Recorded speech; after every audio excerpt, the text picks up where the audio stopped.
Genetics की कुछ introduction के बारे में बात की थी। आज हम नेक्स्ट क्लास के बारे में बात करते हैं। ग्रेगर जॉन मेंडल, जिन्हें आनुवंशिकी का पिता कहा जाता है, इन्होंने अपने आनुवंशिकी प्रयोगों के लिए पाइसम सटाइवम प्लांट को चयन किया। उद्यान मंडल पर इन्होंने अपने एक्सपेरिमेंट किए। इन्होंने अपने एक्सपेरिमेंट के लिए पाइसम सटाइवम प्लांट का चयन ही क्यों किया, तो इसके बारे में हम बात करते हैं। इस पाइसम सटाइवम प्लांट में कुछ विशेष बातें पाई जाती हैं, जिसके कारण इन्होंने अपने प्रयोग के लिए पाइसम सटाइवम प्लांट को ही उपयोग में लिया। सबसे पहली विशेषता क्या है? सरलता से कहीं पर भी उगाया जा सकता है। इस पादप को उगाने के लिए ज्यादा फील्ड की आवश्यकता नहीं है। इसे आसानी से किसी गमले के अंदर या छोटे से उद्यान के अंदर उगाया जा सकता है, जिससे इसका आसानी से अध्ययन किया जा सकता है। दूसरी बात करें, अल्प जीवन काल होता है। इसका जीवन काल बहुत ही छोटा होता है, 1 वर्षीय पादप है। कम समय में इसकी बहुत सारी पीढ़ियों का अध्ययन आसानी से किया जा सकता है। एक ही सीजन के अंदर ये अपना लाइफ साइकिल कंप्लीट कर लेता है। नेक्स्ट कैरेक्टर्स, इसके अंदर पुष्प द्विलिंगी होते हैं, मतलब एक ही पुष्प के अंदर पुंकेसर और स्त्रीकेसर दोनों पाए जाते हैं। इससे क्या फायदा होगा? द्विलिंगी पुष्प होने से ऐसे पुष्प में स्वपरागण सेल्फ पॉलिनेशन प्राकृतिक रूप से पाया जाता है।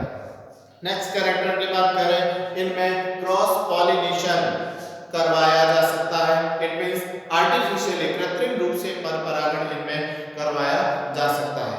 अगली विशेषता बात करें इसके अंदर पाइसम सटाइवम प्लांट के अंदर बहुत सारे विपर्यासी लक्षण पाया जाता है। कंट्रास्टिंग कैरेक्टर्स जो है वो इसके अंदर प्रेजेंट होते हैं। कंट्रास्टिंग कैरेक्टर्स का मतलब है एक दूसरे के विपरीत लक्षण पाए जाते हैं। मटर के पादप में टोटल 34 कंट्रास्टिंग कैरेक्टर्स प्रेजेंट होते हैं। इन 34 कैरेक्टर्स में से मेंडल ने अपने एक्सपेरिमेंट के लिए 7 कैरेक्टर्स को जो है वो सेलेक्ट किया। मेंडल ने इन 7 कैरेक्टर्स पर अपने एक्सपेरिमेंट को किया। अपने एक्सपेरिमेंट में मेंडल ने कौन-कौन से 7 कैरेक्टर्स के बारे में बात की थी या कौन-कौन से कैरेक्टर्स को इन्होंने सेलेक्ट किया, देखते हैं। सबसे पहला कैरेक्टर उन्होंने काम में लिया है हाइट ऑफ प्लांट, पादप की ऊंचाई, जिसके अंदर लंबेपन का गुण जो है वो प्रभावी कारक है और बौनेपन का जो गुण है वो अप्रभावी कारक है। दूसरा गुण उन्होंने लिया पोजीशन ऑफ फ्लावर, पुष्प की स्थिति। मटर के पौधे पर पुष्प की स्थिति क्या है? पुष्प अगर पौधे के शीर्ष भाग पर उत्पन्न होते हैं तो उसे हम कहते हैं टर्मिनल पोजीशन। शीर्ष भाग को छोड़कर अन्य किसी भी भाग से पुष्प उत्पन्न होते हैं तो उन्हें कहा जाता है कक्षस्थ पुष्प। तो एक्सिलरी या कक्षस्थ कारक जो है वो प्रभावी कारक होगा और शीर्षस्थ कारक टर्मिनल पोजीशन जो है वो रिसेसिव अप्रभावी कारक होती है। नेक्स्ट कैरेक्टर शेप ऑफ पोड, फली की आकृति। फली की आकृति कैसी है? इन्फ्लेटेड है, फूली हुई फली है तो वो प्रभावी कारक होगा। संकुचित है, पिचकी हुई फली है तो वो अप्रभावी कारक होगा। नेक्स्ट कैरेक्टर कलर ऑफ पोड, फली का रंग कैसा है? फली का रंग ग्रीन है, हरे रंग की फली है तो वो प्रभावी कारक होगा और पीले रंग की फली है तो वो अप्रभावी कारक होगा। Next character shape of seed, बीज की आकृति कैसी है? बीज गोल है वो प्रभावी कारक होगा, बीज झुर्रीदार है, रिंकल्ड सीड है तो वो अप्रभावी कारक होगा, रिसेसिव कैरेक्टर होगा। Next colour of seed coat, बीजावरण का रंग, बीजों के ऊपर जो सीड कोट प्रेजेंट होता है, आवरण उपस्थित होता है, उसका रंग कैसा है? येलो कलर में है वो प्रभावी कारक होगा और ग्रीन कलर में है वो अप्रभावी कारक होगा। Next characters colour of flower, पौधे में जो पुष्प लगते हैं उनका कलर कैसा है? पर्पल कलर है, बैंगनी रंग है तो वो प्रभावी कारक होगा और व्हाइट कलर है, सफेद रंग के पुष्प है तो वो अप्रभावी कारक उपस्थित होगा। तो मेंडल ने अपने एक्सपेरिमेंट के लिए इन 7 कैरेक्टर्स को स्टडी किया। नेक्स्ट हम बात करते हैं मेंडल ने अपने एक्सपेरिमेंट के लिए कौन-कौन सी टर्म्स यूज की, तो हमें उन टर्म्स को समझना जरूरी है।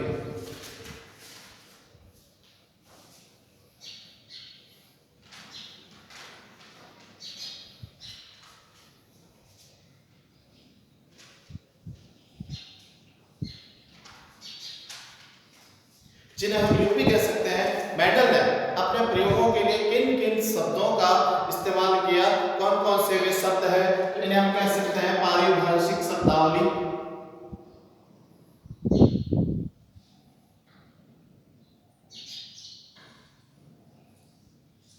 सबसे पहला कारक जो उन्होंने टर्म यूज की है वो है कारक, फैक्टर। क्या है कारक?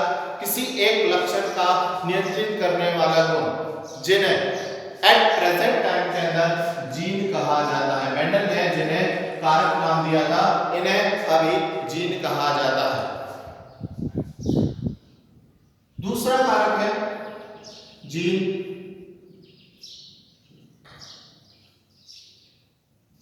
जीन क्या है?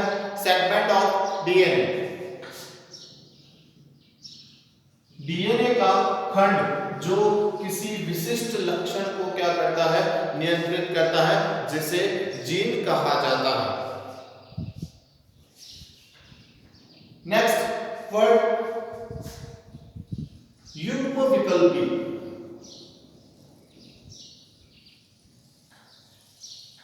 या जिसे एलील कहा जा सकता है। क्या है एलील? किसी एक लक्षण को नियंत्रित करने वाले दो विपर्यासी रूप क्या कहलाते हैं? युग्मविकल्पी कहलाते हैं। जैसे उदाहरण के लिए हम समझ सकते हैं कि पादप की लंबाई का गुण है।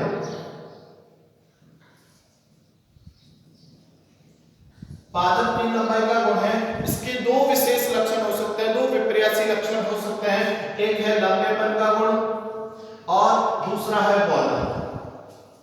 तो लंबाई को निर्धारित करने वाले दो गुण हैं, एक लंबा गुण है, एक बौना गुण है। तो ये दोनों क्या होंगे? युग्मविकल्पी कहलाएंगे। इन्हें हम प्रदर्शित करते हैं कैपिटल टी या स्मॉल टी से प्रदर्शित करते हैं। तो किसी एक लक्षण को नियंत्रित करने वाले दो विपर्यासी रूप क्या कहलाएंगे? युग्मविकल्पी या एलील कहलाते हैं।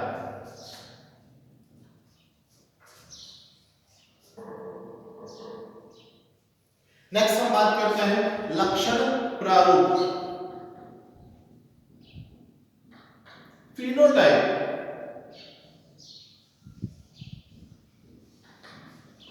क्या है लक्षण प्रारूप? किसी पादप के या गुण, किसी भी जीव के अंदर जो गुण दिखाई देते हैं, बाहर से दिखाई देने वाले गुणों को या कह सकते हैं लक्षणों की बाह्य अभिव्यक्ति क्या कहलाएगी? लक्षण प्रारूप कहलाती है।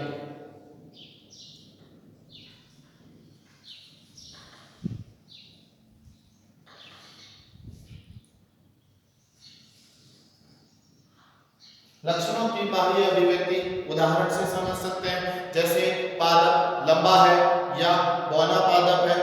बौना पादप है तो उसके लिए हम लंबाई जो है वो बौनी लंबाई काम में लेंगे, और कोई अगर पादप लंबा है तो उसके लिए हम लंबेपन का गुण काम में ले सकते हैं। कहने का मतलब है पादप बाहर से देखने पर किस प्रकार का दिखाई देता है, लंबा दिखाई देता है या बौना दिखाई देता है, तो इसे हम कहते हैं लक्षण प्रारूप। नेक्स्ट जीन प्रारूप, जीनोटाइप।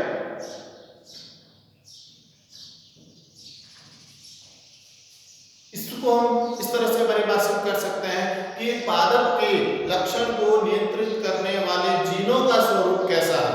पादप के अंदर किसी लक्षण को नियंत्रित करने के लिए जो जीन का स्वरूप पाया जाता है उसे हम जीनोटाइप कहते हैं। जैसे अगर कोई पादप लंबा है तो उसके लिए हम कैपिटल टी नोट करेंगे।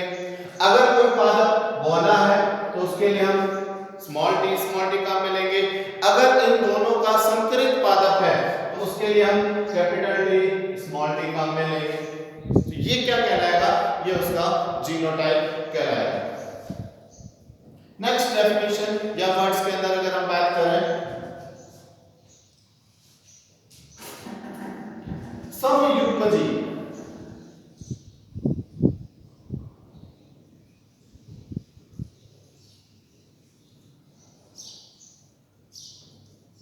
हो जाएगी इस कंडीशन। क्या है समयुग्मजीव? अगर किसी लक्षण को नियंत्रित करने वाले दोनों जीन समान स्थिति में है, दोनों समान जीन उपस्थित है, तो उसे हम कहते हैं समयुग्मजीन। जैसे आप यहाँ देख सकते हैं, यहाँ पर लक्षण को नियंत्रित करने वाले दोनों जीन एक समान है, तो ये समयुग्मजीय अवस्था कहलाएगी। यहाँ पर भी लक्षण को नियंत्रित करने वाले दोनों जीन एक समान है, तो ये भी समयुग्मजीय स्थिति कहलाएगी। Next definition, विषमयुग्मजीय।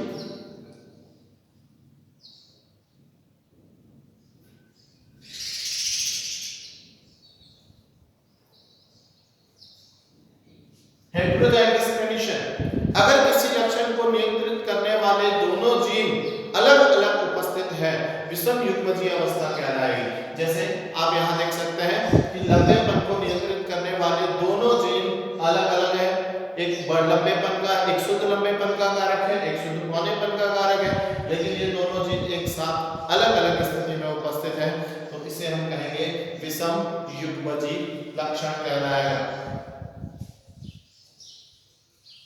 नेक्स्ट, एक संकर संकरण।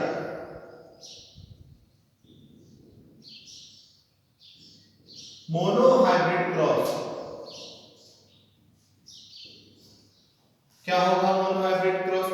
जब एक समय में एक ही लक्षण की वंशागति का अध्ययन किया जाता है तो उसे एक संकर संकरण कहा जाता है। जैसे एक समय में हम एक ही लक्षण, जैसे कि पादप की लंबाई का अध्ययन कर रहे हैं, या हम यूं कह सकते हैं कि हम बीज की आकृति का अध्ययन कर रहे हैं, तो उसे हम क्या कहेंगे? एक संकर संकरण। मतलब एक समय में केवल एक ही लक्षण की, जो 7 लक्षण अभी हमने बात की थी, उन 7 लक्षणों में से एक समय में केवल एक ही लक्षण की वंशागति का अध्ययन किया जाता है, तो उसे एक संकर संकरण कहा जाता है। नेक्स्ट बात करें द्विसंकर संकरण, डाइहाइब्रिड क्रॉस।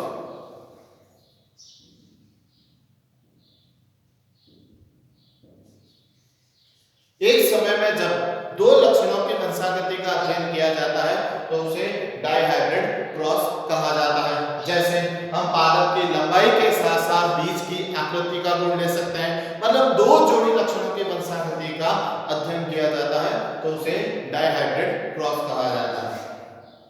नेक्स्ट, बहुसंकर संकरण,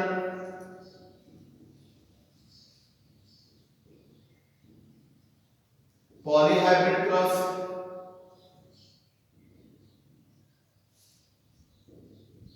जब एक साथ 2 से ज्यादा लक्षणों की वंशागति का अध्ययन किया जाता है तो उसे पॉलीहाइब्रिड क्रॉस कहा जाता है।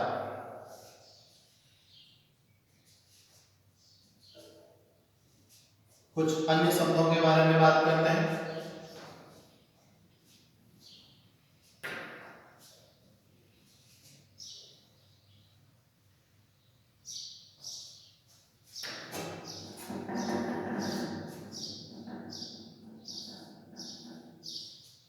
जैसे परीक्षण संकरण या परीक्षण क्रॉस कहा जा सकता है, इसे टेस्ट क्रॉस कहा जा सकता है। क्या है टेस्ट क्रॉस? जब किन्हीं 2 जनकों का आपस में संकरण करवाया जाए तो उनसे उत्पन्न जो संतति पीढ़ी है उसे कहा जाता है F1 जनरेशन। मतलब जो प्रथम पीढ़ी उत्पन्न होती है उसे F1 जनरेशन कहा जाता है। F1 जनरेशन का, यदि F1 जनरेशन में जो संतति उत्पन्न होती है उनका समयुग्मजीय अप्रभावी के साथ संकरण करवाया जाए, समयुग्मजीय अप्रभावी के साथ में अगर संकरण करवाया जाए तो इस प्रकार के संकरण को, क्रॉस को परीक्षण क्रॉस कहा जा सकता है। जैसे हम उदाहरण समझ सकते हैं, कैपिटल टी, ये शुद्ध लंबे पादप है, इसका संकरण करवाया हमने शुद्ध पौने पादप के साथ में। इन दोनों के संकरण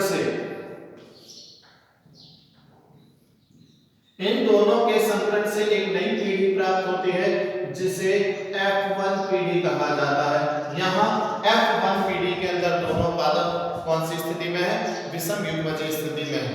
तो F1 पीढ़ी के संतति का अगली पीढ़ी में जब समयुग्मजी अप्रभावी के साथ संकरण करवाया जाए, समयुग्मजी अप्रभावी, जैसे कि बात करें F1 पीढ़ी का स्मॉल टी ये अप्रभावी है, समयुग्मजी अप्रभावी है, तो ऐसी स्थिति में ये क्या कहलाएगा, परीक्षण क्रॉस कहलाएगा।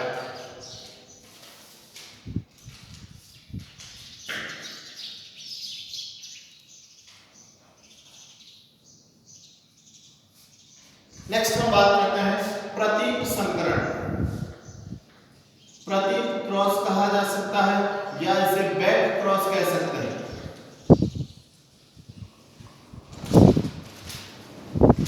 क्या है प्रतीप संकरण? जब F1 संतति का संकरण समयुग्मजी प्रभावी या अप्रभावी दोनों में से किसी एक जनक के साथ करवाया जाए। F1 संतति का समयुग्मजी प्रभावी